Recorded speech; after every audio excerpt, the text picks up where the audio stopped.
So igama lami ngiwuMusa Davis Bong omthimkhulu. So imvelaphi yami ke ngadabuka khona la eKZN ngoba umama wami usemthwalume and then mina ngazalelwa kwaMashu. And then ngesoke ukusebenza ke ngasengiya kwindawo seGoli njengoba sengibuyile ke sengithi hayi angeke ngizo investor back.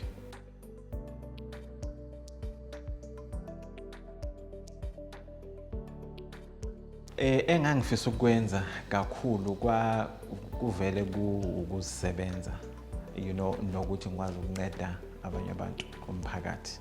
So angizange ngineliseke ukuthi ngizosebenza umlungu ngithole leyo mali kube ukuthi ngondle family yami kuphela. So I wanted to be in a space lapho ngizokwazi ukuthi ngikwazi ukunceda nabanye abantu abangaphandle. Ekukhuleni kwami nje that was inhloso ebenginayo. I-background yami ke Lungile la ngibuya khona ngizalelwe kwaMashu.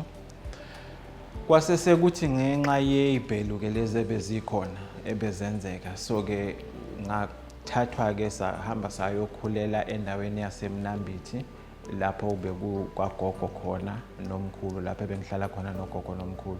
Yilapho umuntu ongena aqale khona amabanga phansi and then ngaze ngaya i-high school khona endaweni yase-Escort, endaweni yaMahlubi.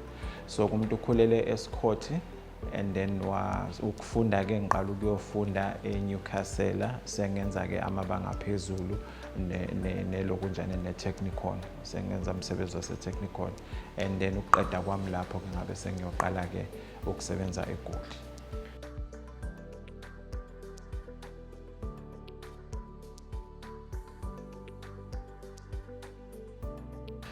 Ukuqala kwami ukusebenza eGoli into engangiyifundele kahle kwakuyi motor engineering mechanic.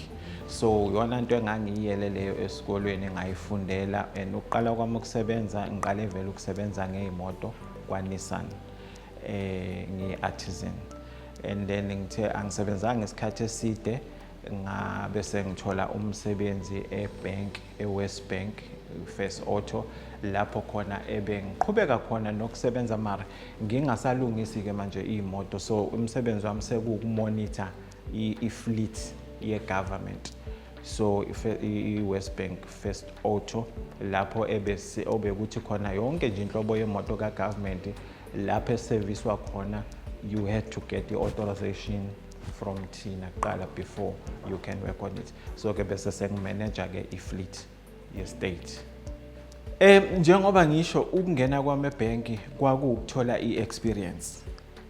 Ngangifuna nje nginenhloso yokusebenza for isikhathi esithize. Ngangifuna nje 3 years phela ukuze ngithole le experience engiyifunayo yokuthi ngikwazi ukuphuma ngiyoqala elami business. Ke nangempela ke kuthe mase sekufuneka ngiphume kulo 3 years lo banqaba belungu bala bathi no kusasekuningi angikwazi ukusheshe ngishiye, at least kufuneka ngishiye kube khona abantu engibatrainile abazokwazi ukuthi bathathe over lo msebenzi wami. I ended up ngisebenza unyaka wesi4 kodwa ke kungasavumi nomzimba nje ungasavumi ngoba inhloso yami beyilapha ngaphandle. So ke ngiphume lapho ke ngase sengiqala ke awami amabhizinisi. Bengine i-cleaning company, security company, nginama supermarket, ama-grocery store eJoburg, right in Joburg. Ma uyazi indawo yase-Park Station, nabo Hillbrow, Berea, ilapha most of my businesses wami abe-focused khona. So ke sisebenza ke nonkosikazi, sisebenza kuwumndeni, i-family business.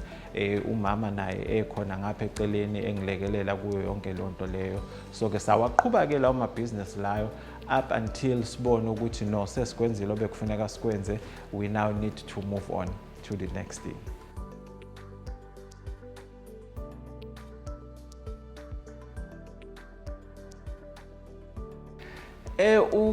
Leyo move leyo Lungile yaba nzima kakhulu ngoba ngikhumbula ukuthi kwabona ebank bebengakholwa, bebecabanga ukuthi ngizosuka mhlambe lapho ngiyoqala umsebenzi wokuvula igaraji ngiqhubeke nalomsebenzi obengwenza weimoto.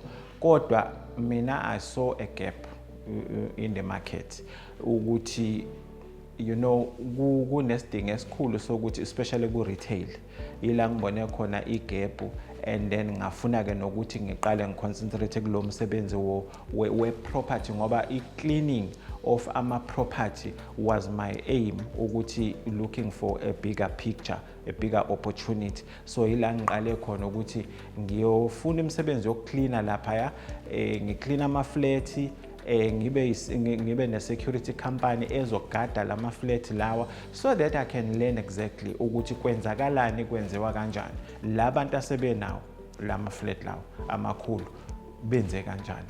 That was the bigger goal.